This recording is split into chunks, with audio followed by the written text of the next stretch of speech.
Well, all right. Welcome, everybody. Welcome to another episode of Legend Sports and Amplify. And we are talking baseball history, Negro League history, sports history, card art, music, whatever your passion is for sports, the Negro Leagues. And today I am really happy to have on, he's an award winning author, professor at Columbia University, Frank Guridy. How are you, sir? I'm great today. How are you, Philip? I am doing great. Thank you for taking the time. This will be a lot of fun.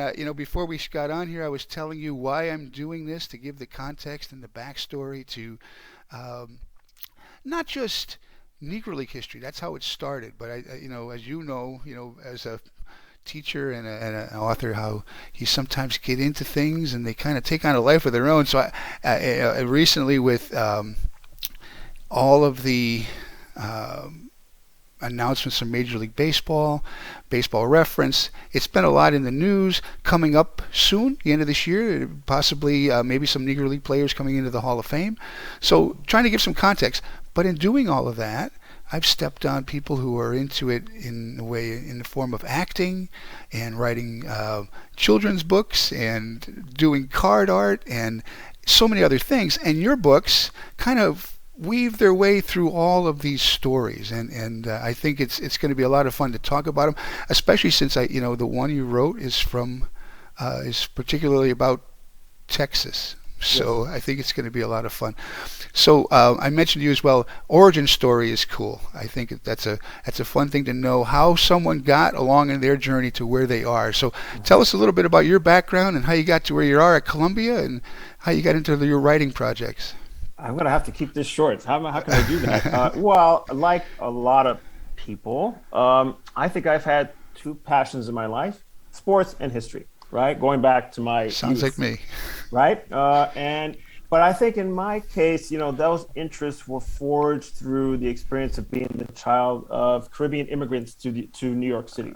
So my father's from the Dominican Republic, and my mother's born in New York City in the Bronx, but Puerto Rican. Her mother came here in 1941. My grandfather on the Dominican side came in the 1950s.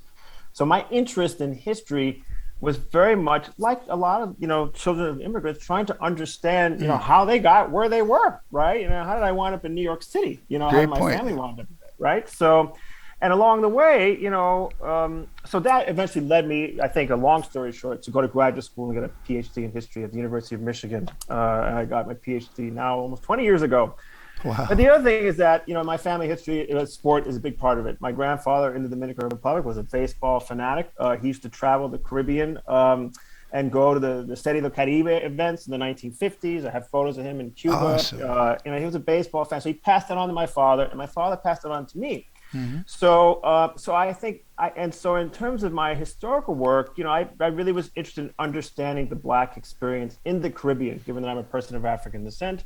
Um, and so I wound up focusing on Cuba for a variety of reasons because I think that we were developing in the 90s understanding the African American experience, but a lot the experience of Black people who were also descendants of slaves in the Caribbean and Cuba and Puerto Rico, Dominican Republic, and even the Anglophone islands of the Caribbean, were kind of understudied. And so I was committed to understanding what was it like for the experience of formerly enslaved peoples in a place like Cuba. And at the same time, so I did a lot of my earlier work, over the first, I guess, 10 years of my career was really focusing on Cuba's relationship to the African diaspora, as we call it, and in particular, Black Cuban relationship with African Americans, because those communities were very much intertwined in the decades before the revolution that put Fidel Castro in power in 1959. And then after that, I kind of decided, my passion for sport, which I had as a kid, playing baseball and following the game and following, most of the American major sports, I decided, I'm going to bring that into my academic life. And so I Awesome. decided to do that, about 10 years ago. And so then I wind up, I was always kind of a sport head. I was one of those kids who read Baseball Digest and could tell you, which teams won which World Series by what score and who the winning Yep. pitcher. I was one of those kinds of kids. Um, but I really became compelled by thinking about sports impact on society, right? On our understanding Uh, of nationhood, our understanding of race, our understanding of manhood and womanhood, et cetera. So I've been very fortunate in my career to be able to merge these passions that really originated in my youth into my professional life, and that's kind of what I've been doing here, certainly over the last 10 years. It's a fantastic story. I mean, it's something I never, it's funny when you said that. My parents are, let's see, my grandparents, my grandfather, his family came from Norway Mm-hmm. around the late 1890s, and my mother's parents were from Slovakia Mm-hmm. around the same time, maybe a little bit prior. So they were my great grandparents were immigrants. My grandparents were born here, and then my parents were born here. But I never, as a kid growing up, you never thought about it. What you mentioned about how did I get here? I mean, it's a Mm-hmm. fascinating thing when you think about it because America is such a melting pot of cultures and everything else and how they all kind of melt together and people find a way. And it really is fascinating because there are so many people who a lot of times they find out, boy, I thought I was German and I'm really not. And I and it's a fascinating thing. I really I think people as you get older, I guess you get more attuned to that kind of Absolutely. thing. And for me, it really started, when once I left New York and when I went away to college, I think because in New York City, you had robust Caribbean immigrant communities, right? You had robust Yes. African American communities. I'm from the Bronx originally, which has robust all sorts of ethnic communities, right? European, Jewish, Italian, and a lot of Caribbean and Afro descendant communities. And so, like on the one hand, we sort of took our presence for granted there, Right? right? But yet there was a lot of things I didn't know. And to be honest with you, some things about my own family history I still don't know. I often joke that I became a historian to figure out my family history. There's still some questions that I still haven't been able to figure out yet. But I think like you, as you were saying, a lot of that stuff I took for granted until I left New York, until I experienced, a transformational encounter in college, like a lot of people, I think, who were Hmm. fortunate enough to go to college. Hmm. And that kind of set me on my path. And I also understood that the history that I learned growing up was not the history that really I could identify with, or even thought was applicable to my reality. Right. So That's right. that was another reason why I decided to become a historian, to really not just to tell what we know already, but in fact to unearth new stories. I mean, that's pretty much my life's work now. What I enjoy about history related books, and yours is definitely in this category. Um, as I was a kid growing up, you were always taught names and dates, Hmm. names and dates, names and dates. And after a while, you wondered why history got boring, right? That's Because right. you're trying to That's right. memorize names and dates. That's And right. so what I always enjoyed was I want to know kind of what they were thinking. What Yes. was the process? What was the result of that process? What could they have done that they didn't do? What were the decision making like? And telling that story makes it so much more interesting.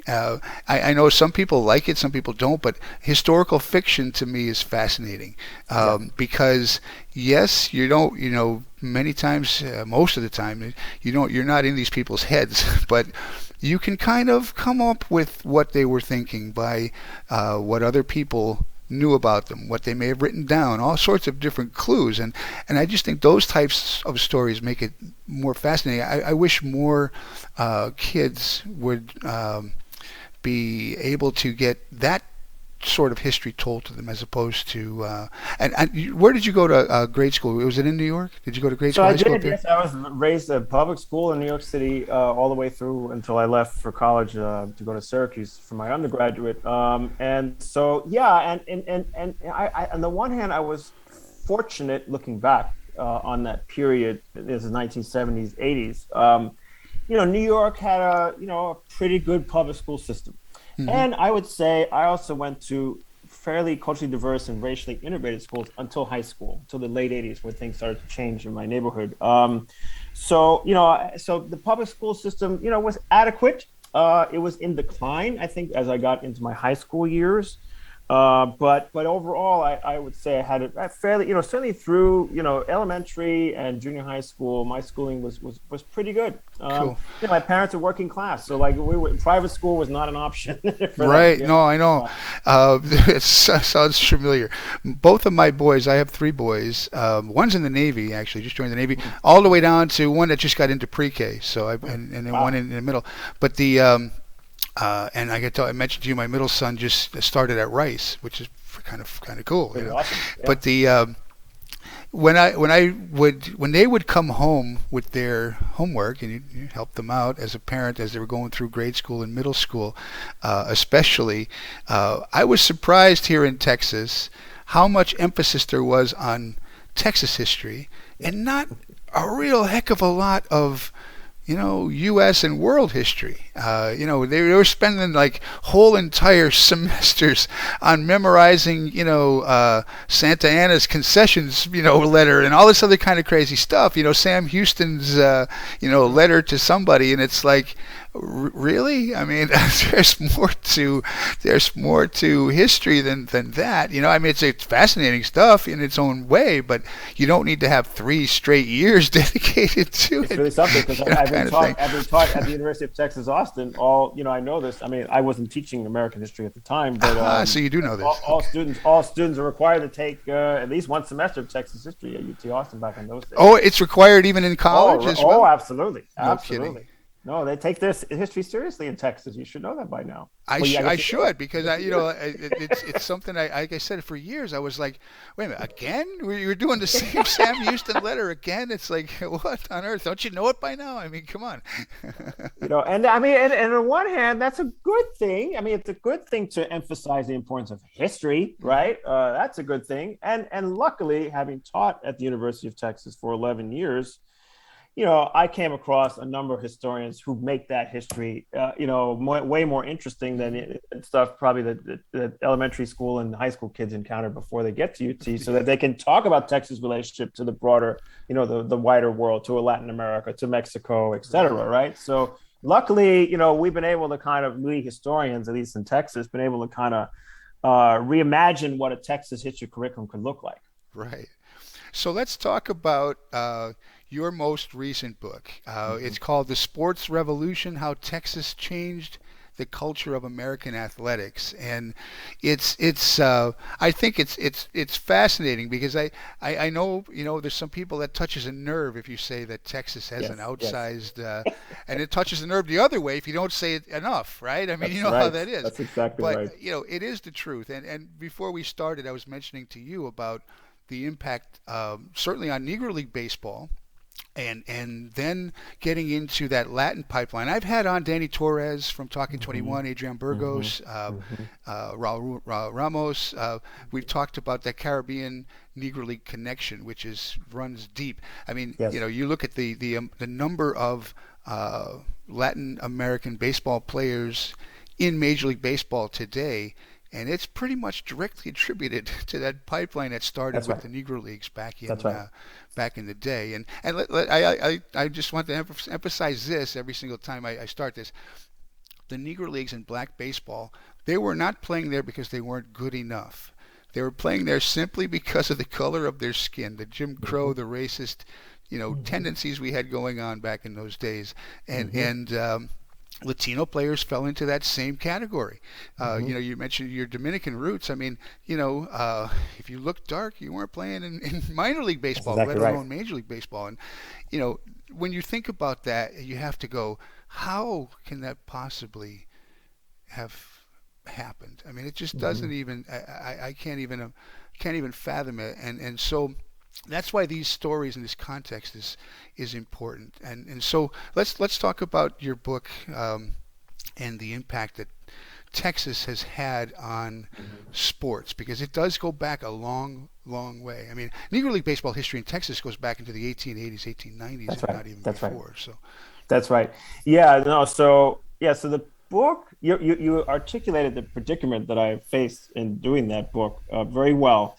Trying to make the point that Texas matters to the national sporting story, while making sure that you're conveying to your Texan readers that they understand that, yes, I know this is important. It's actually kind of a difficult challenge to Yeah, face. I bet. But I also was trying to tell that story differently, right? And I think your project here is in line with what I was trying to do with Texas, which is to tell the story of sports in Texas from the perspective of its marginalized communities, Okay. right? Right? To tell the story from the perspective of Black athletes, from Black fans, Mexican Americans, Mexican American fans, athletes, and of course to talk about their entanglements with the racialized sporting world that existed, during the Jim Crow era. And most of the book really looks at the kind of the early years of the post Jim Crow era, the 1960s, 70s, and 80s, right? Mm-hmm.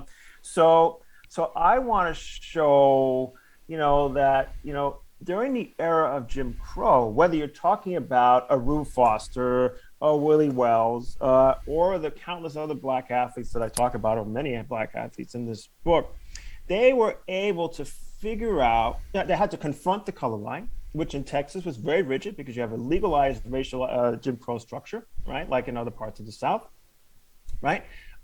So they had to figure out how to make their way through that, brutal system while staying true, quite frankly, to their passions, because they figured out, that they had passions for sports, that they had talents, right? That they had skills. And some of those talents and skills were entrepreneurial, right? I mean, Rube Foster is a great example of that, right? Coming out of Texas and then wind up becoming one of the founding figures of Negro League Baseball, right? Mm-hmm. So I wanted to convey, those stories, in baseball, but also in high school and college football too, right? Oh, Looking at a lot high school football is big time here in Texas gigantic, for sure. and we know that story thanks to the books like Friday Night Lights by Buzz Bissinger.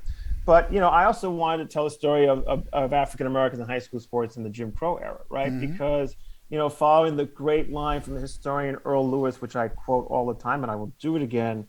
African Americans figured out how to turn segregation and make it into congregation, right? Mm-hmm. How to Interesting. figure out, right, how to create community in a hostile circumstance, right? And sport, like the church, like music, right, musical spaces, becomes one of those arenas where African Americans and you can extend this to Mexican Americans too, were able to create community somehow, right? Mm-hmm. And I think that that's what a lot of my book is trying to show, certainly in the Jim Crow era.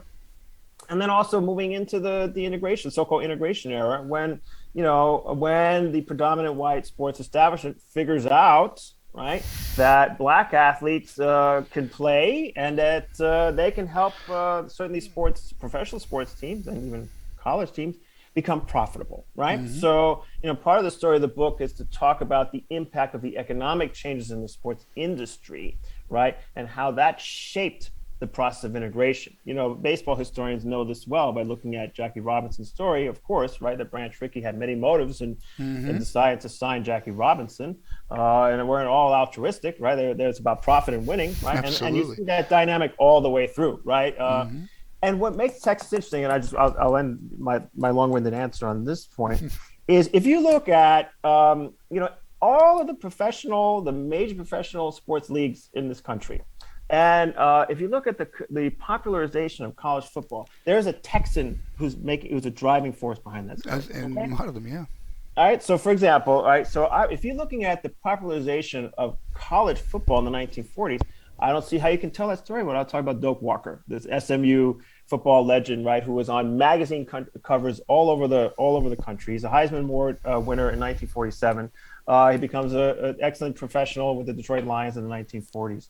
I don't understand. You can't understand the expansion of professional sports into the South in the 1960s without talking about the Houston Sports Association, which brought the Astros, who are now in the World Series, with Dusty Baker as manager. Yes. Go Dusty. Yeah. Bringing the Astros, not just bringing the Astros, but then creating this phenomenon of stadium construction associated with the Houston Astrodome. Unbelievable. Right? So the Yes. Houston Astrodome completely changed the way Americans understood and recreate in sports spaces. You can't understand the National Football League's story without talking about a Lamar Hunt figure, Bud Adams. These are pioneering figures who created the American Football League, who forced themselves to merge into the National Football League in the 1960s. On and on and on, right? And let alone pioneering Black athletes too. So the book is really trying to show that in this kind of crucible of Jim Crow segregation, you still have a lot of innovation. You have enormous transformation. and you have historical actors who were pushed by the civil rights movement into this new era of American history. And in the South, that for sure, right? Texas is one of those regions that's really pioneering those transformations. Hmm. Before in Atlanta, Georgia, or Louisiana, it's really Texas first. Hmm. That's a great point that you just made about the Astrodome, because Mm-hmm. I don't know how many people realize that. I mean, it was built in what, 65, Comes right? out, it opens in 65. Yes. And Mm-hmm. so that's a long time ago. It's still there. I Mm-hmm. mean, I know. They don't know it's what to do with it. crazy It's that just it's sitting still there there, but because nobody has the guts to tear it down because it right? means so much to Houstonians. It's also going to cost a lot of money to Cost a lot of repurpose. money, right? It's a shame they But couldn't do something else with it, because when I first moved here, that was the first thing I wanted to do, was same go here. to an Go Astros to the game, Astros. and I went to several other events there as well. I just had to get there, but Okay, yes, because it that was the stadium. changed. It was the stadium in the Oh my God! 1960s. And but it changed sports as we know it, because it not only was this unique, totally enclosed, air conditioned, you're hanging, you're not in the heat, which, here in Texas, you can't survive without it, right? That's Um, right.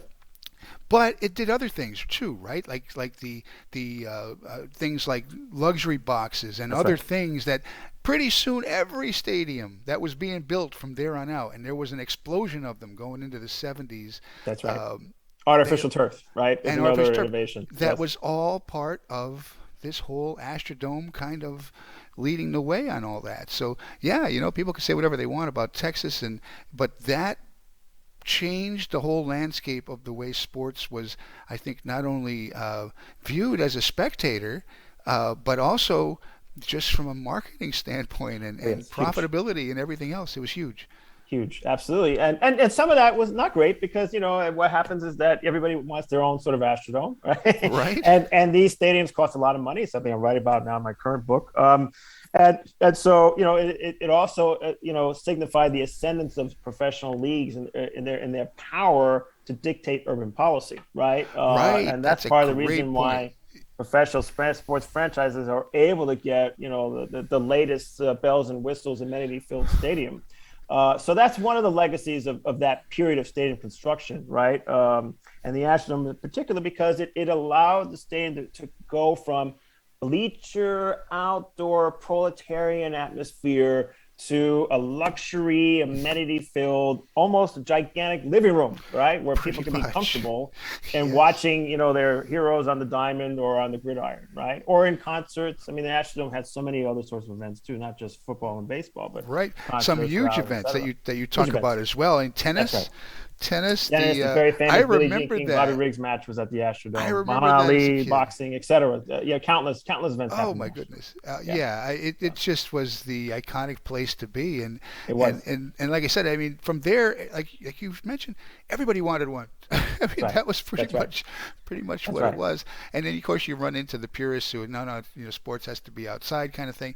Not in Houston. No, I mean that's Oh well, just it's not practical, and they would have it's never got not. that franchise without the stadium, and that's what the Houston Sports Association knew that they had to come up with something different. Yeah. They built upon O'Malley's Dodger Stadium. They had these other models in place, but they created a whole new Boy, concept when they built the Astrodome. we'll talk about that, maybe we'll touch on it because that's coming up in your book. But that Yeah, is an awesome point because I've yeah, experienced it myself in growing up. Because when I told you when I first got out of college, I was working for a AAA baseball team. That was a brand new stadium, and where they placed it was at the bottom of the mountain, and it was pretty beautiful area, untouched trees, nice. That was a big consideration, and it took a lot of there was a lot of hand wringing and a lot of going on. oh Where are yes, we I going to can put it? imagine. Did this town wanted it over here? We wanted it over here. And so that consideration is a battle I don't think most people are aware of. I bet you you can probably look at any stadium that's built anywhere, and there's probably a fascinating study on a lot of things. Every And single one. That's exactly yeah, right. That's because exactly it, right. it all impacts it. It all comes down to money, right? I mean, Yes, yes, in the end, I mean, everybody wants their piece of whatever pie they think is out there, and right. whether it's in the construction or in whatever it is, and Yes. so yeah, I can just imagine that's a fascinating topic. The the thing about the Negro Leagues, and that's something that is to me interesting about, like, say, a Pittsburgh that became kind of an epicenter That's right. because most Negro League teams did not have their own stadiums. That's They right. were always at the whim of whoever they were able to rent space off of, and everything else. And that became that whole kind of dynamic of who's got their fingers in the pie and who's That's getting right. what kind of thing. And it's fascinating. Um, and Pittsburgh was one of the first stadiums Hmm. that Gus Greenlee Hmm. built That's Greenleaf. That's right. that was owned by the team itself and by Yes. an owner of a black baseball team. It was a kind of a groundbreaking thing. Absolutely was. It absolutely was, and very unique. Because you're exactly right. The vast majority of Negro League teams had to figure out a way to get space at the local major league ballpark, whether it's Griffith Stadium in Washington Mm-hmm. D.C. or Comiskey Park in Chicago, or et cetera, and so on. Similar dynamic with certainly minor league stadiums in Texas, right? Mm-hmm. And so yeah, Greenlee was a visionary and was able to pull off something that most Negro League owners were not able to do. Yeah, that's a great word, visionary, because Yes, Rube Foster, what he was able to pull off, and it wasn't the first time he tried. He had done it, yes, I think, at least once or twice prior to 1920 before it finally worked. But um, his will to make it happen, and his personality was just a driving force in making sure that it happened in 1920. yeah, and and I talk a fair amount about entrepreneurs in this book. Not so much Negro League entrepreneurs because most of the book really focuses on the post, the sort of integration era and afterwards. But the entrepreneur and visionary is extremely important in enacting change. And I think we see this again and again. Sometimes for good in sports, right? Mm-hmm. So that like I think what makes the visionary entrepreneur distinct as opposed to somebody who's just trying to cash in on sports is that they have a bigger vision than profit. And I think if you look at the history of sports, you're going to Ah. encounter a number of people, whether it's Greenlee or Foster, and even white owners who had a vision. I mean, again, I think that's the case certainly with Roy Hoffines in Houston. He's the visionary behind the Houston Astrodome. He saw something that most people in Houston were not able to see, right? Mm-hmm. And I think at its best, the visionary entrepreneur can produce a product, a public social good. I actually believe that. Mm-hmm. And maybe Mm-hmm. I'm naive, right? But I don't see how you can't understand, to use the example you keep coming to, Negro League Baseball, understanding that, for a Foster and a Greenlee and a lot of these folks, it's about creating a space for African Americans, right? Mm-hmm. And in the process, certainly they tried to make a profit, right? But often, those businesses failed, right? I mean, that's the thing. I mean, most sports entrepreneurs lose money, Mm-hmm. right? Because it's costly to run a team. It's costly to operate a stadium, for example, right? Certainly in that era, right? And we're not talking about the billionaires of today, but at that time, there was a bigger thing at stake here, for them other than just making money. And I think that's certainly the case for a lot of sports entrepreneurs in the past, no doubt. Mm-hmm. And at one point, I think I had read somewhere that Negro League baseball became like the second largest financial, operation for the African American Well, community in the yeah, country. I think yeah. insurance was number one in Yeah, that's right. Negro League Insurance. baseball. Yeah, that's exactly right. That's exactly right. And I think that's what's so fascinating about Negro League baseball. I mean, all right, so we love to talk about the legends. We love to talk about the Satchel Pages. We love to talk about whoever, Josh Gibson, et cetera. Whoever your favorite Negro League legend is. Jose Mendez, or Mm-hmm. from the Caribbean, or whoever. Alejandro Pompez, who Adrian Burgos writes about, the New York Cuban team owner. But what fascinates me about that history are all the people that made that scene happen. Mm-hmm. The people who figure out how to rent space at Comiskey Park for the East-West All-Star Game. The people who figured out how to negotiate with Clark Griffith in Washington to get space for the Homestead Grays in Griffith Stadium, right? Mm-hmm.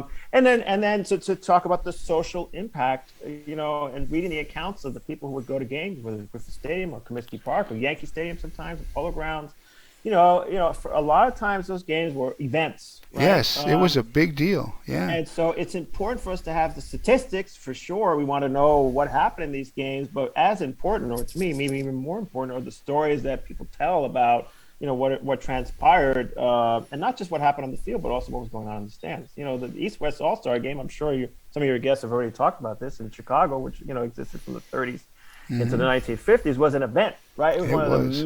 the big events for Black America in that period, where entertainers would come to Chicago. Everybody would go to Chicago and descend on Comiskey Park, to see the game and to have a party, and to sort of, recreate and survive. And in that period, that was enormously important for African Mhm. Americans.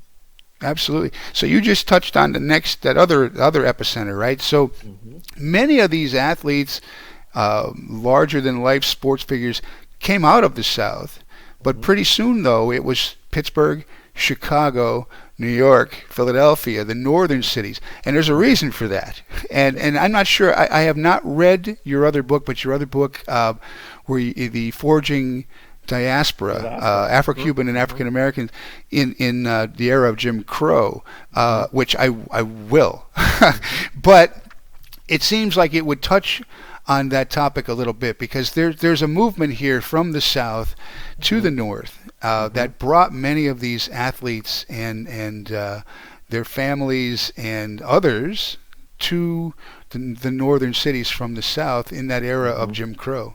That's Is right. that kind of what is that your other book? Does Well, it, the other book actually, so it deals with that period, but I'm really focused on, Caribbean okay, migrants to northern cities, right? gotcha. And also the ways in which African Americans start to look to Cuba, intellectuals and artists and activists, for a source of inspiration for the civil rights movement, for a Hmm. source of inspiration for artistic and cultural production, whether it's Langston Hughes, who I talk about in one of the chapters of my book, in which he's interested in learning about what the so-called Negro in Cuba was doing culturally. He goes to Cuba. He starts translating some texts from Cuba because he spoke Spanish and read Spanish. Hmm. And so when you look at something like the Harlem Renaissance, which was a creation of Ah, Black migrants who went to Harlem, you're seeing this parallel migration stream of Caribbean migrants to Harlem. And then you're seeing some artists, right, and intellectuals going to Cuba interesting. and seeing a similar development happening in Havana, right? And so, what you see with the circuits of Negro League baseball, which is, you're right, it's these northern cities, but they're getting these ball players from the Caribbean, right? And those players from the north are playing, in the winters in Caribbean teams, right? With DR, Hmm. Cuba, Puerto Rico in Yes. particular. So, if you look at the history of baseball, it parallels these migration streams that are beyond baseball, that, really created the conditions in which, Cubans of African descent and African Americans in this country had a lot of these cultural ties, right? Musically, artistically, culturally, and certainly in the sports world. Hmm. So those Negro League circuits, right, parallel a lot of the migration streams that we see among African Americans, going to the north, but then some people also migrating down to the Caribbean. Hmm. And so, Absolutely. I really became interested in that dynamic of movement, and that goes where I started, right? I'm the child of Caribbean immigrants. Hmm. Yeah. So, I wanted to understand, I realized that my experience growing up in the Bronx in the 70s and 80s, that there were echoes of it in decades before, different, of course, right? I mean, I'm not from Cuba, but the Black experience is one shaped by migration, right? Whether it's the forced enslavement of Africans from the continent to the Americas during the era of the Atlantic slave trade, and then the subsequent migration streams that happen afterwards, after emancipation. And I think that what's so great about the history of Negro Leagues is that you see that history of migration and community formation and struggle against Hmm. discrimination at the same time, and that's part of the bigger Black experience in the Americas. Hmm. No, it's fascinating that other dynamic because yes, there was some reverse, migration going on to Latin Mm-hmm. countries. That Mm-hmm. my wife I mentioned to you is from Mexico originally. She's from Mm-hmm. Guadalajara. Mm-hmm. Her father's a big sports fan, so he's well aware of that history Mm-hmm. Mm-hmm. of the Negro League players, black players Mm-hmm. traveling to Mexico, That's playing right. in the 30s and 40s. I've had on several guests, and we've talked about that pipeline, and you can't blame them. When they Yeah. went, a lot didn't come back, or That's right.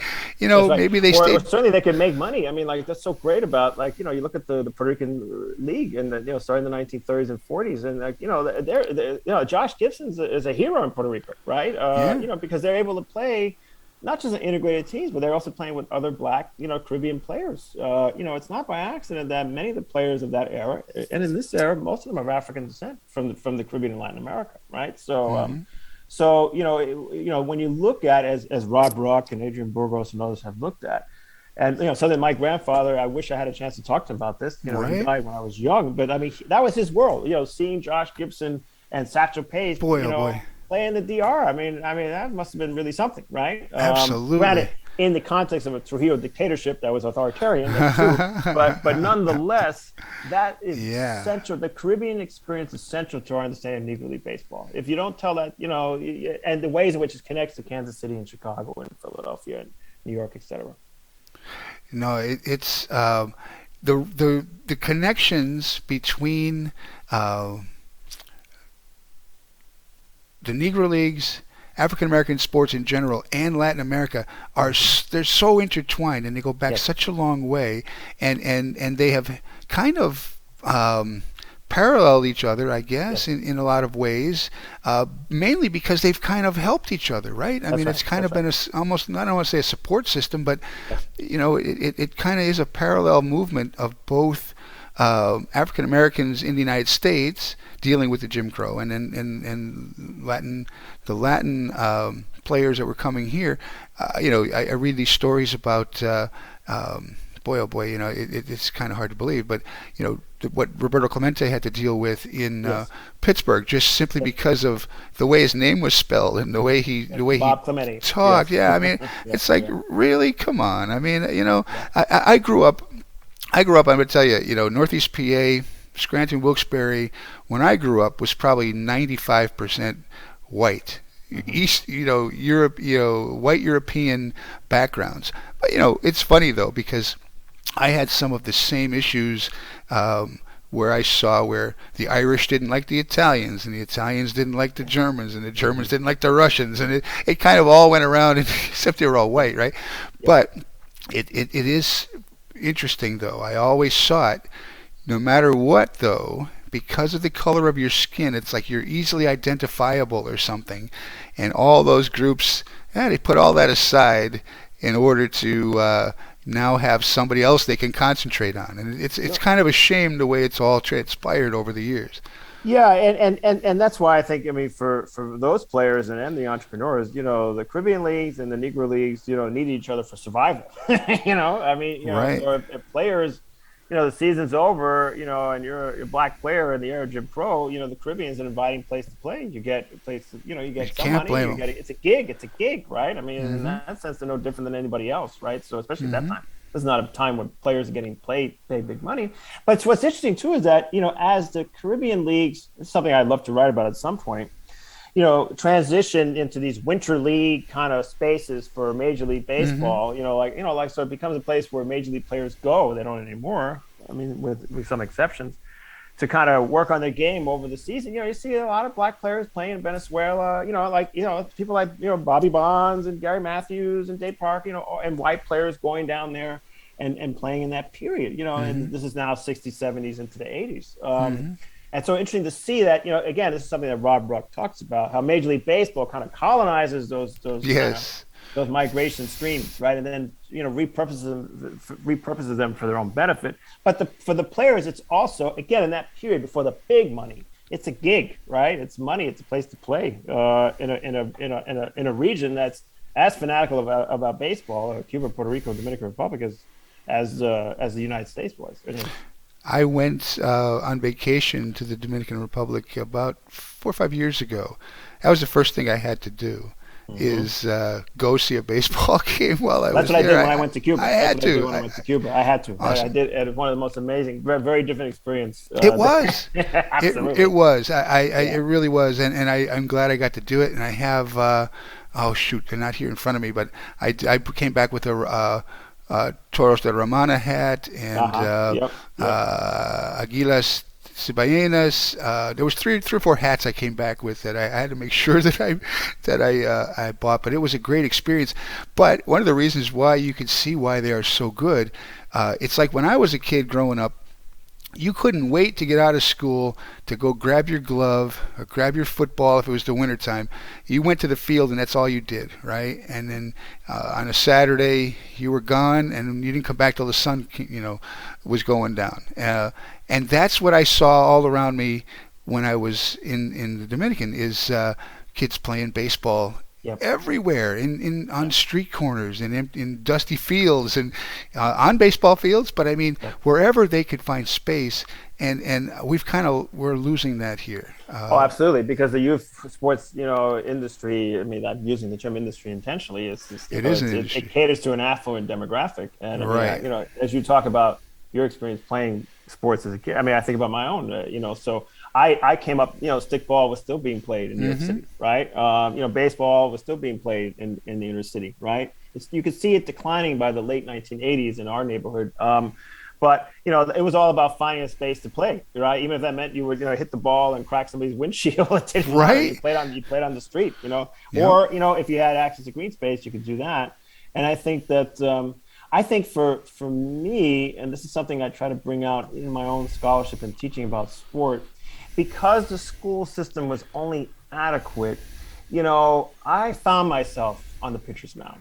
I wasn't an all-star. I mean, I was decent, in youth and into high school, but I felt like I learned, life lessons, and not just the formulaic ones about how to lose and how to, sportsmanship and all that, Mm-hmm. but it was a space of enormous affirmation when a lot of parts of my life, certainly in school and elsewhere, were really not, and I think that is something that I feel like those who become, who come from marginalized communities who play sports, and even others who are not so marginalized, I think that's what it gives them. It gives them a sense of self-actualization, of self-possibility. And that's what I experienced, in some ways. I'm an educator now, I'm a professor Mm-hmm. at Columbia and all that, but my primary schooling was only adequate, and it was really, the experience of being an athlete as a kid that I feel like I learned, all sorts of things, including intellectual concerns, not just Mm-hmm. how to get somebody out at the plate.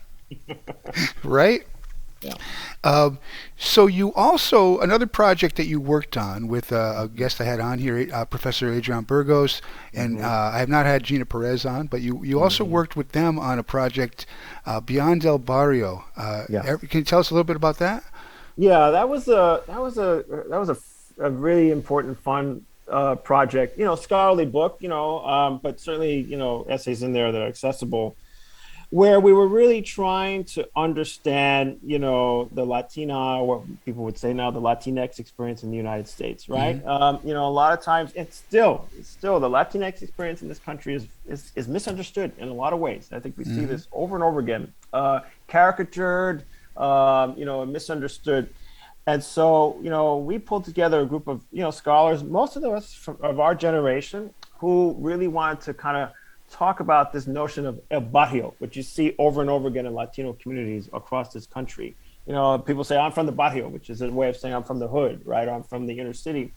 And to think about its meaning and its relevance to different communities in the United States, whether we're talking about Los Angeles or San Francisco, the Mission District in San Francisco, or you're talking about East LA in Los Angeles, or you talk about so-called Spanish Harlem in New York City, the Cuban American community in Miami. And so we wanted to use this concept of el barrio to tell this bigger story about the Latina OX experience in this country. Mm-hmm. Looking at a variety of things, culture production, music, literature. The piece I wrote for that book was really my first piece on sports, in which Okay. Adrian and I wrote a piece that looked at kind of Latino little leaguers in the Bronx, focusing on the Cool. infamous Danny Almonte case of 2001. If you recall, he's a Dominican American pitcher who was found to be too old to pitch for the championship team from the Bronx, as a way to tell the story of the predicament of Dominican immigrants in New York. And also, and this ties into my subsequent work, the relationship that community had with Yankee Stadium, which is a predominantly Black and Latinx community in the Bronx.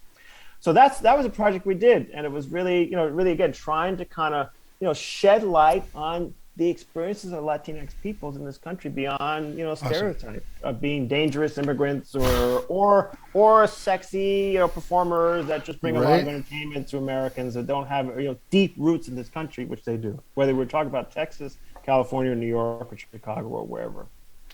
When I got such a greater appreciation and understanding about what you're talking about when I met my wife, Uh because huh. she has an accent. Hmm. She's never going to get rid of it. She was born in Guadalajara. Hmm. Um, her English has gotten, she's good. She's good. She's a bilingual teacher here in Houston, but the experiences that we had just out on daily basis, especially when we first met, I was like, what did they say? I mean, here in Texas, you can imagine, right? So many times I had to I had to say something because it's like, what? Wait a minute. She has her master's in special education. She's teaching your kids, and you're talking to her like Yes. Yes. she's a Yes. Yes. 3-year-old because she has an accent. I Yeah. mean, wait a minute, what are you doing here? It's just I get it. I have such a greater appreciation for all that and understanding, and I hope I wish people would kind of get down that same path because it's it's It's unfortunate true. sometimes. It's really true, especially in a place like Texas, where you would think, I mean, this is a region that's as much a part of Mexico as it Pretty is, much, the right? United States. And I Yeah. mean, it depends on where you are in Texas, but it's absolutely true. I mean, the experience of discrimination becomes, something that we have to contend with. And I think there is a greater awareness, certainly since last year because of I mean, this is off on a tangent, but I'll say this. In light of what happened with the murder of George Floyd and Breonna Mm-hmm. Taylor and the protests last year and all the activism around police violence, I do think there are, in many corners of this country, there's sincere, growing awareness Yes. of the predicament of racism and how this country still has a lot of work to do, and not just this country, a lot of places do, but nonetheless, there are forces in this country who are not interested in that, and we just have to press on and persevere and do what these Mm-hmm. historical actors did, right? Mm-hmm. Contend with discrimination, Mm-hmm. right? Combat it when they can, create community when possible, Mm-hmm. right? Because you can't survive, migration, displacement, slavery, take your pick, redlining, discrimination, without Right. having the ability to create community, with people who are fellow travelers Mm-hmm. of your own community, and then sometimes people from outside the community, and that's part of the history of marginalized people in this country too, right? Mm-hmm. And I've experienced that in my own life. I think as a New Yorker, I was very blessed to even in a context where, sure, we encountered racism, but, there was, it was a very strong working class experience where Mm-hmm. it was where my family, people from different ethnic groups. And so I was able to see both of those things in my own life, to see how discrimination worked, but also to see how in moments people transcend that, and they Mm-hmm. can. And that's what I hold on to. I think Mm-hmm. that is, I have to insist that that's possible. Mm-hmm. Whether it's sports and elsewhere. If not, then I don't. Then we just have to just stop living. You know, That's how I think. Yeah. in a lot of these conversations I've been having, it has been interesting how you can use not only different mediums like music or art or whatever it happens to be, obviously writing, in order to approach a subject, but you can use different that same kind of approach to tackle issues that are a little bit more serious by Yeah. using sports and Yeah. using music and using other things, and Hmm. it hopefully gets people to, you know, ease up a little bit, maybe tend to listen a little bit more. Oh, they're talking about baseball, they're talking about football, Yeah. and you can approach Yeah. something a little differently. At its best, sports can do that, and sometimes that means not looking necessarily to professional sports for that, Mhm. right? I mean, like, No. there's a lot of discussion right now about Major League Baseball Hmm. and the absence of the decline, the enormous decline of African American players. Discussions of what's going on with the Braves and the Tomahawk Chalk. I mean, Major League Baseball is in some ways is not the place to look for that, because like, I mean, it's not right now. I mean, even though there's inspirational stories and players there, it's really about looking at it in your own communities too, right? Hmm. Whether it's youth sports or whatever, whatever recreational activity you engage in. I think Hmm. that's sports is more than just watching, talented athletes, well-paid athletes on TV. It's something that really permeates into, our It everyday does. life, whether you talk about fitness or whatever. And so, I think when people I see those sorts of commonalities, certain relationships can be forged and some things can be transformed. I mean, Hmm. transcended. You brought that up, but I was going to ask you to give you your quick take on that of the Latin percentage in Major League Baseball is huge now. Yeah. It's approaching. I think the Dominican Republic alone is 15 or Hmm. percent or more Hmm. of Major League Baseball is just from Hmm. the DR alone, right? Yeah. Um, but yet the African American has percentage of Major League Baseball players has been declining over the years. What do you Yeah. think is going on there? Some efforts are being made. Major League Baseball Yeah. is talking about it. The Players Alliance, some other things are going on. What do you think is going on here? Is it other interests? I mean, what is happening? You think Well, with baseball? this goes back to what I said earlier. Fundamentally, this is a labor question. That's what it is to Hmm. me, and it's about where Major League Baseball gets its laborers, it gets its players, right? Yeah. And the bottom line is, in the same way that Branch Rickey and the Major League Baseball owners, grudgingly decided, well, some of them more grudging than others, Yawkey and people like Hmm. that, waited a long time, right?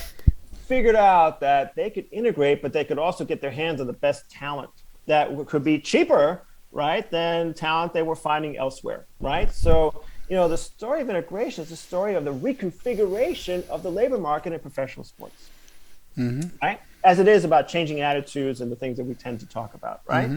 So once you get into the 1970s and 80s, when the academies are starting to be forged by franchises like the Blue Jays and the Dodgers, and then all the others, Major League Baseball figured out how to get players cheaper from more impoverished Caribbean society. That's a big part of the reason why we've seen this transformation.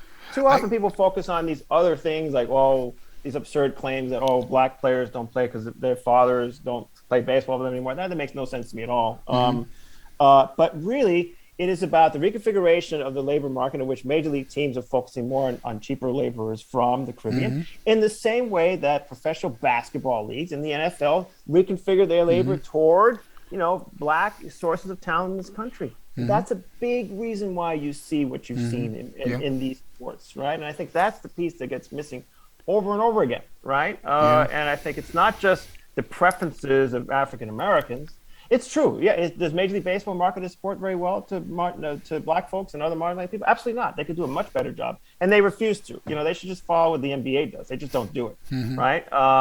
But it's also about like where are the players coming from and Hmm. why, and so a lot of that are the preferences of owners and their ability to secure as cheap a talent as they can, and that's a big reason why you see this, I think. Crazy when Professor Ruck was telling me about in the DR. There's several hundred scouts Yeah, running around on there. There's dozens, if not 100 or more, little camps and fields set up. They're signing 12-year-olds to $1 million signing bonuses. yeah, I yeah. was like, wait, what? Yeah, it's insane. What is going on here? Yeah, and that's just the DR, but Venezuela, and then another country I hear nobody ever talking about is Curacao. Look at all these players coming from the Dutch Caribbean. Very Yeah. interesting. Nobody's talked about that. Look at Albies, the second baseman for the Braves, Didi Gregori, and on and on and on. Go back to Andrew Jones, with the Braves star in the Hmm. 1990s. So why is that happening? Well, Interesting. because Major League Baseball has figured out how to tap into that market, right? So that's Interesting. a big part of the story, and I think Absolutely. that.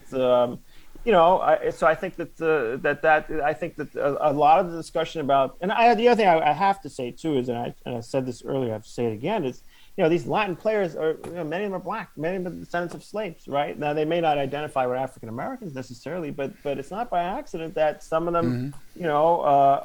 they're certainly racialized as black and experience discrimination even in their own countries before they Hmm. came here, right? So Hmm. so that's a piece of the story that we also don't talk about. Like and that's because we don't have enough Spanish-speaking people in the baseball media to actually ask Yeah, what these players are experiencing. I mean, like, that's true. there's so very few. There's a Pedro Gomez, who may he rest in peace.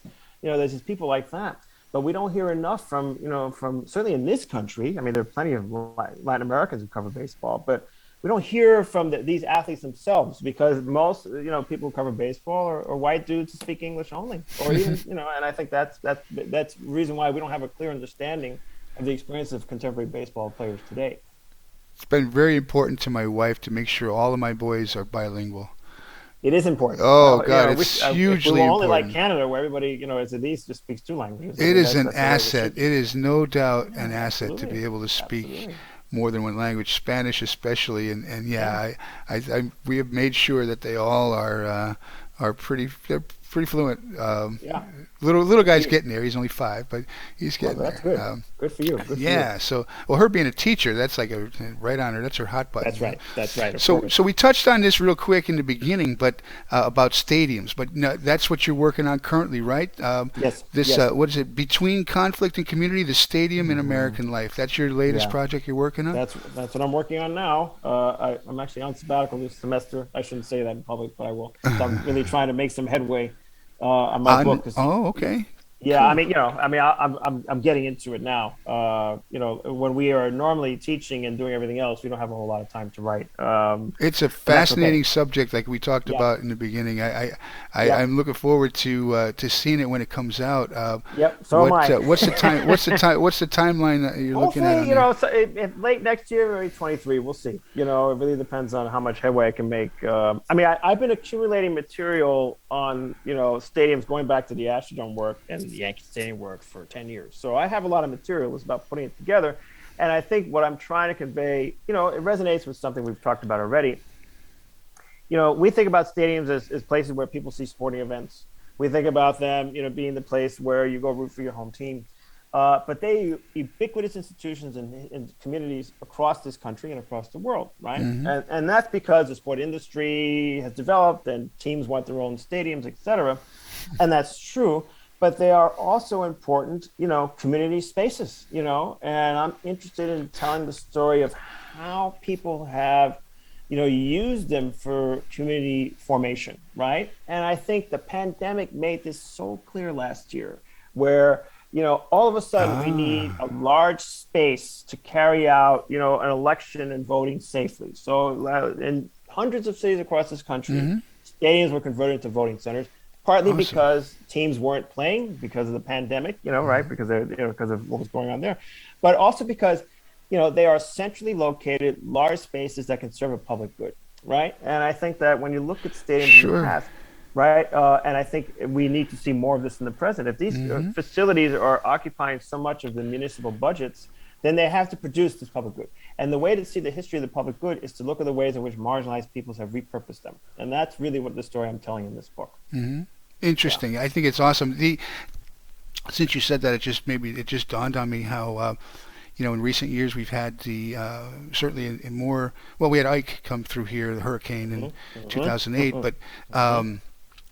with Katrina and Rita, we had many Yes. people who were evacuated from Yes. Louisiana.